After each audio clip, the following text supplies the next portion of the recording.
হঠাৎ বাড়িতে অতিথি এসে গেলে অথবা নিজেদেরও যদি খেতে ইচ্ছা করে 10 টাকা দুধের প্যাকেট দিয়ে ঝটপট তৈরি করে নিতে পারো দুর্দান্ত স্বাদের একটি রেসিপি। বাড়ি শুদ্ধ সকলের জন্য মাত্র 10 টাকা দামের এই এক প্যাকেট দিয়ে তৈরি হয়ে যাবে দারুণ স্বাদের একটি রেসিপি।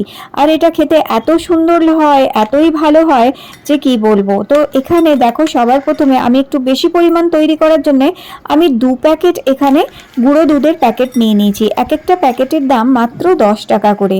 তো 2 প্যাকেট গুঁড়ো দুধ আমি একটি বড় বাটির মধ্যে এখানে ঢেলে নিলাম। যখন বাড়িতে হঠাৎ করে কোনো গেস্ট আসছে, অতিথি আসছে, মিষ্টির বদলে এটা দিতে পারো। এটা খেতে এতই সুস্বাদু হয়, এত টেস্টি হয়, আর এটা খাওয়াও ভীষণ হেলদি আর টেস্টি আর খুবই ভালো হয়। আর এই গরমের মধ্যে এটা খেতে কিন্তু দারুণ স্বাদ লাগে। এবার আমি এখানে দিয়ে দিলাম 2 চামচ গুঁড়ো চিনি। তো এখানে চিনি কিংবা মিষ্টিটা তোমরা স্বাদ অনুযায়ী কম বেশি করে নিতে পারো। তো এখানে 2 প্যাকেট গুঁড়ো দুধ দিয়েছি, 10 টাকা দামের প্যাকেট, আর 2 চামচ আমি এখানে দিয়েছি গুঁড়ো করা চিনি। এবার আমাদের লাগবে একটু টক দই। তো এখানে আমি একদম জল ঝরানো টক দই নিয়েছি। যদি জল ঝরানো টক দই হয় তাহলে খুব ভালো হয় এই রেসিপিটা। তো এখানে জল ঝরানো টক দই আমি মোটামুটি দিয়ে দেবো 400 গ্রাম মতন। 400 গ্রাম টক দই আমি এখানে মিশিয়ে নিচ্ছি এইভাবে। এইটা খেতে অসম্ভব টেস্টি হয় আর খুবই একটা হেলদি রেসিপি হচ্ছে। মিষ্টির চেয়ে এটা অনেক বেশি ভালো খাওয়া, উপকারী, এবং মিষ্টির মতন ক্ষতি করবে না, কিন্তু এটা শরীরের জন্যও ভালো আর খেতেও সুস্বাদু হয়। এবং বাড়িতে গেস্ট আসলে এইরকম এক বাটি দিলেই এটা কিন্তু খেয়ে অবশ্যই প্রশংসা করবেন। এবার আমি 400 গ্রাম জল ঝরানো টক দই দেওয়ার পর এবার এটাকে ভালো করে ফেটিয়ে নিচ্ছি ওই দুধ আর চিনির সাথে। তো এখানে দুধ আর চিনির সাথে খুব ভালো করে ফেটিয়ে নিচ্ছি। যদি কেউ চিনি এখানে না খেতে চাও তাহলে তার বদলে এখানে 2 চামচ মধু দেওয়া যেতে পারে। চিনির বদলে মধু দিয়ে দিতে পারো, অথবা কেউ যদি সুগার ফ্রি দিয়েও তৈরি করতে চান, যদি চিনি না খেতে চান তাহলে তার বদলে এখানে সুগার ফ্রি 1 চামচ দেওয়া যেতে পারবে। এবার দুধ, চিনি আর টক দই তিনটেকে খুব ভালো করে ফেটাতে হবে যতক্ষণ না একটা স্মুথ ক্রিমের মতন একদম তৈরি হয়ে যাচ্ছে। খুব সুন্দর ক্রিমের মতন তৈরি হয়ে গেছে। এবার আমাদের লাগছে একটা ফ্লেভারের জন্য আমি এখানে স্ট্রবেরি এসেন্স দিচ্ছি। তোমরা যে কোনো ফ্লেভার এখানে দিতে পারো, ভ্যানিলা দিতে পারো, যেটা ইজিলি অ্যাভেলেবেল আছে।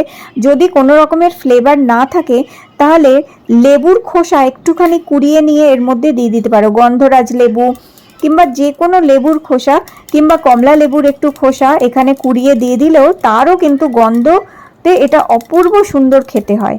আর একটু রঙের জন্য আমি এখানে 2-4 ফোঁটা রেড কালার দিচ্ছি। তোমরা রেড যদি কালারটা চাও দিতে পারো, অথবা চাইলে কালারটা বাদও দিতে পারো, কোনো অসুবিধে নেই তাতে। আমি দেখতে ভালো লাগার জন্য একটুখানি এখানে ফুড কালার দিয়ে দিয়েছি। তো এখানে যদি কালার করতেই হয় তাহলে তোমরা এখানে বিটের রস দিয়ে দিতে পারো একটুখানি। 1 চামচ বিটের রস দিলেও কিন্তু খুব সুন্দর একটা গোলাপি রং এসে যাবে এর মধ্যে। তো আমি ফুড কালার দিয়ে দেখো এত সুন্দর গোলাপি রং হয়ে গেছে হালকা, আর একদম ক্রিমের মতন এটা হয়ে গেছে।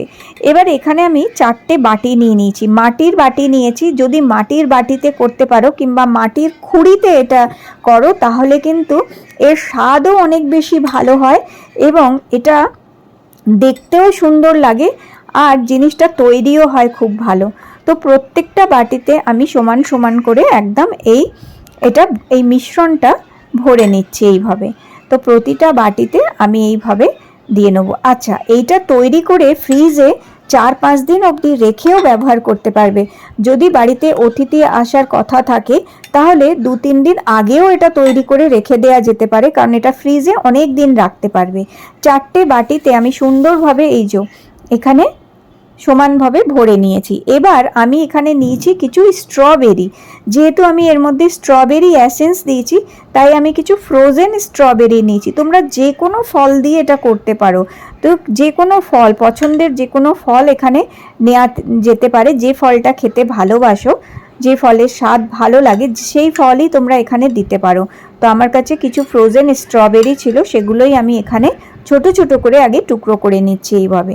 তো তোমরা যে ফলটাই দেবে, আম দিতে পারো, কমলা লেবু দিতে পারো। কমলা লেবু যদি দিতে হয় তাহলে কমলা লেবুর খোসা একটুখানি ওই দই আর দুধ যখন ফেটাচ্ছিলাম ওই সময় কুড়িয়ে দিয়ে দিলে কমলা লেবুর গন্ধটা খুব সুন্দর এর মধ্যে চলে আসবে। আগামী দিনেও তোমাদেরকে আমি এই রেসিপি বিভিন্ন ফল দিয়ে তৈরি করে দেখাবো। যদি তোমরা কমেন্ট করো আমাকে যে আরও রেসিপি এরকম ধরনের চাও, তাহলে অন্যান্য ফল দিয়ে তাহলে আমি আরও রেসিপিও তোমাদের দেখাবো। এবার এই যে স্ট্রবেরিগুলো আমি এখানে ছোট ছোট করে পিস করে নিয়েছি, এই স্ট্রবেরিগুলো আমি এখানে প্রত্যেকটা খুঁড়ির ভেতরে এইভাবে এখানে দিয়ে দিচ্ছি। তাহলে এটা দেখতে সুন্দর লাগবে খুব, আর স্ট্রবেরির স্বাদও আসবে ভালো। তো ওপরে এইভাবে সাজিয়ে দিয়ে দিতে হবে ফলগুলো। বেশি ফল দেবে না, অল্প পরিমাণ ফল এখানে দিয়ে দিতে হবে আমাদের। তো এইভাবে প্রত্যেকটা খুঁড়ির মধ্যে আমি এইভাবে স্ট্রবেরিগুলো ওপরে দিয়ে দিচ্ছি, আর খুব আস্তে করে আলগা করে দিয়ে দেবে এইভাবে। তো এগুলো ডুববে না, ডুবে যাবে না, এগুলো ওপরেই থাকবে এইভাবে। তো এইরকমভাবে সাজিয়ে দিতে হবে আমাদের আলতো আলতো করে। আর যখনই যে ফলটা দেবে সেই ফলের রসটা একটু ঝরিয়ে নেবে, যাতে খুব বেশি রস না থাকে, সেইভাবে একটু রসটা ঝরিয়ে নিয়ে ফলগুলোকে এইভাবে উপরে সাজিয়ে দিতে হবে। এই যে সবকটা রেডি হয়ে গেছে। এবার আমাদের যেটা করতে হবে, দেখো কত সুন্দর লাগছে না দেখতে। গেস্ট আসলে বাড়িতে তাদেরও দিলে তারাও কিন্তু প্রশংসা করবেই করবে, কারণ এটা খেতে দারুণ স্বাদ হয়। এবার কি করছি, অ্যালুমিনিয়াম ফয়েল দিয়ে আমি মুখগুলো আটকে দিচ্ছি এইভাবে। তো তোমরা অ্যালুমিনিয়াম ফয়েল থাকলে আটকে দিতে পারো, বাটার পেপার দিয়ে আটকাতে পারো, অথবা এটা যে কোনো বাটি ছোট ঢাকনি দিয়েও এগুলোর মুখগুলো ঢেকে দিতে পারো এইভাবে। তো আমার কাছে অ্যালুমিনিয়াম ফয়েল ছিল, আমি এগুলো দিয়েই আটকে দিচ্ছি এইভাবে মুখটা। তো এইভাবে মুখগুলো সব আটকে নিতে হবে আমাদের। তো প্রত্যেকটাকে আমি এইভাবে আগে ঢেকে নেব।